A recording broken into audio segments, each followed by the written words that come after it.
Hello, Jessica. Welcome to the show. Hi, Karen. Thank you so much for having me back. You'll It notice. is so nice to have you. Yes? Oh, I was just going to say, you'll notice I don't have Jina with me today. Unfortunately, we have had a good amount of work come in the last couple of days that she needed to kind of hunker down and work on. But we feel so grateful because this is one of the benefits of top sharing. We can divide and conquer, and I can be here and we can still be here, and she can be pushing work forward. So I'm sorry she's not here, but I'm glad I can be. Thank you so much, Jessica. And I so agree. Like, if you were one person, it would be hard to split yourself. So one of the many benefits of doing job sharing or top sharing. Completely and different. Now, I also would like to say hello to our listeners and viewers. And if you are watching us live right now and afterwards in the replay, please put any questions you may have for Jessica into the comments. And now, for people who might not know Jessica and Jina and JobShare Connect yet, could you introduce yourself in 5 facts, please? Sure.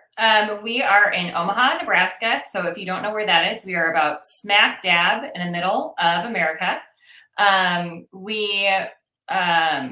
Personally, Jina and I are both moms. So Jina has twins. I have a 6th grader, 3rd grader, and 1st grader. So we're both pretty busy at work and at home. I have a wonderful husband. We have a wonderful business that we've been growing for about the last 2 years that has made some significant pivots over the last, honestly, 8 months. And 5th one, my kiddos go to school where I went to school when I was growing up. That's a fun fact. Wow, that is really a fun fact. That's amazing, Jessica. And now, Jessica, as you're talking about, having pivoted since we last talked, and the world has obviously changed, could you maybe give an update what has happened over the last few months? Yes. So we came into 2021 ready to build our software. We actually got a Nebraska prototype grant. So we had spent the first, year and a half really figuring out our process and what we wanted to build and how we were going to build it. We found our CTO and, had traction with our first customers. And as we came into 2021, we were like, okay, before we actually start to build, we need to meet with companies. So we went and revisited a couple dozen companies, some new across industries and across business sizes to figure out, are the problems we were solving before COVID the same? And they weren't. They were actually, what we had started to build was a way to recruit and then retain talent. So it was an external talent marketplace, really, where companies could come in and find talent. And we would help match them together into job shares and then place them in roles or retain an existing employee who wanted to scale back. And what we found was companies actually would like to use our software internally. So then they were able to connect people not only for flexibility, but also for cross-training and upskilling. So for people who wanted to maintain a full-time career path, but wanted to learn new areas within the organization, who wanted to try something new, they would be empowered to go seek out those opportunities. And then we would still take them through the matching process and then the transition into their new roles, and then backfill as needed with people who wanted flexibility or people outside of the organization who potentially had a non-traditional career path, but it was a way to try into a company before going full-time. So the talent matrix got a lot bigger. We actually think it's a huge step forward in being able to standardize job sharing, which is what we've been passionate about. We've known if we don't address a problem that businesses are looking to actively solve, we're not going to exist. And today, if you look at the Great Resignation, if you look at the reasons people leave the workforce, it's because of compensation, which companies can only compete so much. It's because of work-life balance, which our software provides a solution to that. It's because they're bored, because they want to learn new things, or because they want more growth opportunities. And our software now can empower employees to go and find those opportunities within the organization and not feel like they have to find them somewhere else. That sounds really wonderful. And I think also, if you maybe could talk a little bit, often people think about job sharing that it is, let's talk the standard, this is somebody who's trying to handle, care work at the same time as having a job. But while this is a large percentage of people who might be interested in job sharing, there is a much broader need for job sharing, and it goes beyond the maybe 60%. It could be many different aspects, and also shorter and longer term assignments within organizations. Could you maybe talk a little bit about that as well? Yeah, Karen, I mean, I think when you look at today how companies have solved for a lot of the growth and development opportunities, they've really relied heavily, and we've seen a huge boom of online learning, and which is great because it democratizes learning for everyone in the organization. However, classroom learning, online learning, that accounts for about 10% of how adults learn. The 90% that's still out there is working together, actually doing the work in the role that will set you up for success. It's by communication. It's by learning from shared experiences. So by connecting employees together within organizations to learn new things, to learn new roles, they're going to learn more quickly. They're going to be more engaged. You're able to bridge silos and, take knowledge from one department to another, and also try into areas that, without having to take a leap. We're creating bridges so that you're not having to all of a sudden, say, I raised my hand and now my manager's mad at me and, I'm creating this huge gap while I go try something new. We're creating a bridge so that you're able to try something new while you're able to still backfill into those positions. So it really gives employees an opportunity who are looking for growth in non-traditional ways. I mean, what we've said is we don't want your career to look like a ladder. We think it should look like a jungle gym. And we think that creates more, studies have shown that creates a better value of the employees and what they're bringing to the business, and the employees are more engaged. So this is a solution that doesn't only benefit business, it's giving your employees the engagement and the necessary flexibility to be able to say, here's what I need in my career right now, and to find it within an organization, which we're really excited about. That sounds really, really wonderful. And now, people might be listening to us from, the US and around the world. Yeah. So if somebody, within their organization tries to, it might be a smaller organization, tries to start the process of engaging people, that job sharing indeed is something of interest, what would you recommend? What should they do as a first step? We have found that for it to be successful, leadership has to buy in. So you have to have, this is not something that can be led from the middle. Honestly, it has to be led from the top, because otherwise unfortunately, the environment of business today is a little bit more fear-based than really empowered and transparent. So how can we find and build leaders within companies that say, I want the best for my organization, not just for my team? And that comes from the very top. So as I would say, if somebody wanted to look into this from their perspective, it'd be talk to their managers and then figure out how high they can go to gauge interest. Now if you just wanted to start with a job share internally, we do have templates of how to propose a job share that you can download from our website. That's something that, we want everybody to be able to do it and to be empowered to create, even if it's just a job share for themselves from their organization. Now, to create this kind of transformational change that we're trying to build, we know that we need leadership, like I said, and we also need employees to say, this is a different way of work I want. So we start with a needs assessment with the companies we work with to both get leadership and employee input to really determine where's a good spot to start, because this is kind of like eating the elephant. How do you start small and then continue to grow out very intentionally to make sure that it's not just a 180 turn, because there's a lot going on in the world today. Yes. And adding more stress is absolutely not what we want to do. But we do want to create more retention on your employees, and we want them to be part of the process. So we give them the tools, we give them the software to make the connections, and they're then empowered to take those next steps. That sounds awesome.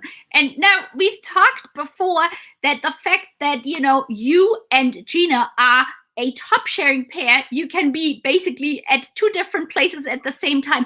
Could you share with our watchers and listeners also some other benefits that you have personally encountered basically co-leading your organization? Of course. I mean, I think we start at the beginning of, as we've grown, we share the vision for the organization 500%.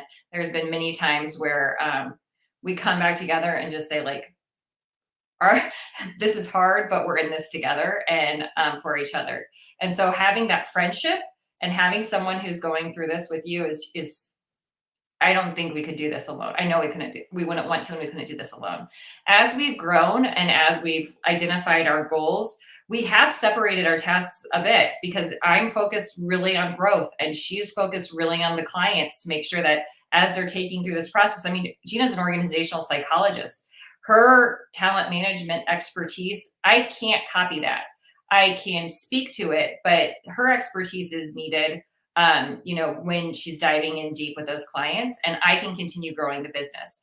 So, from a standpoint of being able to do and grow at the same time, I feel tremendously lucky that we have top leadership that can do that. At the same time, life over the last 2 years has hit us both in the gut a couple times. And so, there's been times, when personal stuff has been bigger and you needed to take a couple days and check out, and work continues. Like, clients don't have a lapse. We're able to continue to move forward. So the fact that you can take the time, if you're with your family in a time of loss, or in times of need, you can be there and you can fully engage and not worry and not be checking your phone and have that anxiety of something might get dropped while I'm here. And that can look like a birthday party, and that can look like really great things, and that can look like really sad things. But there's life that happens outside of work, and being able to be fully present and engaged there, and also be able to continue to grow a startup. I would say we're not benefiting from job sharing of like reduced hours. We're benefiting of it from shared grit, tenacity, expertise, and just drive to move forward. Yeah, it's, it's so interesting. In a school environment, children are learning teamwork, and universities, MBAs, you have a teamwork. And then all of a sudden, in many organizations, there is still this, I would say, maybe outdated method or thought of who is a leader or what should a leader look like. And so what you just described is co-leadership at its finest, and all the advantages it has to work together. Well, and I look at it across the board of like, how do you really get to know someone? I mean, Jina and I have talked a lot about diversity. She's got a lot of experience with diversity and inclusion efforts. And for us to, I think, get past a lot of the issues that we're having as a society right now, we have to get back to just connecting with each other and understanding each other's stories. I mean, it gets, we really believe we're trying to build something that's way bigger than either one of us, which is why we know that we need everyone who's passionate in this area to be working together, why we want to be partnering with as many people as we can, because we just think that what a job share does is it creates real connections with people. Jina and I are very different in a lot of ways, but we share common values. We share common hopes for the future of our world. And I think as humans, we would find a lot of us do. We're all trying to just make the world a little bit of a better place while we're here. And I mean, our hope and dream is that we're giving people the opportunity to live better lives by connecting with others and have more fulfilling careers that give them a better life, really. Thank you. And now, for people listening, this is such a positive experience. Some people might wonder, can anybody be part of a top sharing or job sharing team? Or what would you say, are there certain qualities or, experiences that would lead itself better to being part of a team? Yes, I think one of the biggest pieces that we spent our first year and a half of business doing was really studying the psychology between matching up these pairs. Because although you and I might think we would be a wonderful job share team because we share common values and we have a common vision, our work style might not be the same. And that could create a lot of tension between us. And so we feel like we know that the number one success factor of a job share team is the match. So we spent a lot of time on the matching technology and process that we are taking people through to be able to empower them to go through the steps together. So we combine both assessments, our own, and if needed, we'll use a third party if you're coming into a new role or a new skill. But we have our own assessment that we take through that does go through everything from values, work styles, and ethics to the logistics, because there's also a reality. If you and I both need to be checked out at 3, that's not going to actually help my company. But we have a lot of moms who are professionals who are trying to return to work that would love to work, come in a little later or work a little later. And so it's figuring out what those schedules need to be. It's figuring out what they want. Do they have a growth mindset? Do they have a maintain mindset? Do they have a learning mindset? What are the skills? So there's a lot of logistics that go into it. And what we're trying to do is create the tools and templates that empower the employees to talk through those. A lot of companies will come to us and be like, well, how do you figure out schedules? How do you figure out division of labor? How do you figure out? And what we would say is, your teams can figure that out. They just need the tools and the questions to be able to prompt them. And then as we're going through and working with them, they're able to put together complete proposals that not only have, assessed and identified the combined strengths and value and, unicorn employee that has come together to work together. It's also able to deliver, here's how all of the logistics, because we are really big on transparency and clear expectations. Because we think if those are set, and the goals and the timelines, and those are the pieces of the puzzle that set the team up for success. So I would say you could find a match and you could have a completely successful match on your own. But being able to go through a process, being able to have a common language of how to talk to each other. I have an extreme sense of urgency that I have learned through some assessments. And so there's plenty of times where I'm like, my sense of urgency is off the charts, Jina. I need you to tell me to calm down right now. I know we need to think about this, but I want to respond. I want to let you know. It's like, I want to move. I think having that common language and being able to say, okay, we're on the same team, we have the same goals, and we have a plan. Our management knows the plan, and we have our check-ins. And then if needed, we have additional coaching that we're able to provide. That, I think that is so critical. And I know I could talk with you for a long time, but I just wanted to make sure, have we addressed everything that you wanted to talk about? Or are there, other things, events that you would like to share with our listeners and our watchers? Sure. If you want to learn more, if you're listening right now and you want to learn more about Jobshare Connect, we are part of a Forward Collective here in Omaha that is connecting startups with corporations across the country. And we are giving a 30-minute presentation on just what we're doing and a little overview of our software. We'd love for you to join us at Forward Work Co. if you want to learn more about what we're doing there and see that event that's coming up this week. Otherwise, go to jobshareconnect.com or please feel free to connect with Jina or I on LinkedIn. We love having conversations and meeting with new people. So it's been an awesome experience. And Karen, you've been along for the ride. So it's really been great to continue to watch your success and growth and leadership and thought leadership and be a part of it. So thank you for letting us be a part of it. Well, thank you so much, Jessica. And I've also put a little slide in. So for people who, might be watching the replay, they can also, you can stop it and, make sure that, you find the website and your LinkedIn, connections. And well, thank you so much, Jessica, that you came onto the show to share your updates and that I had a chance to follow up and see what has happened. It's been an amazing, story to watch, you guys. So, and I look forward to catching up with you again, maybe in a year or so, and see what's going to happen. Yep, would love that. Thank you, Karen. Okay, so we will put on the slides, and thank you. Awesome. Okay.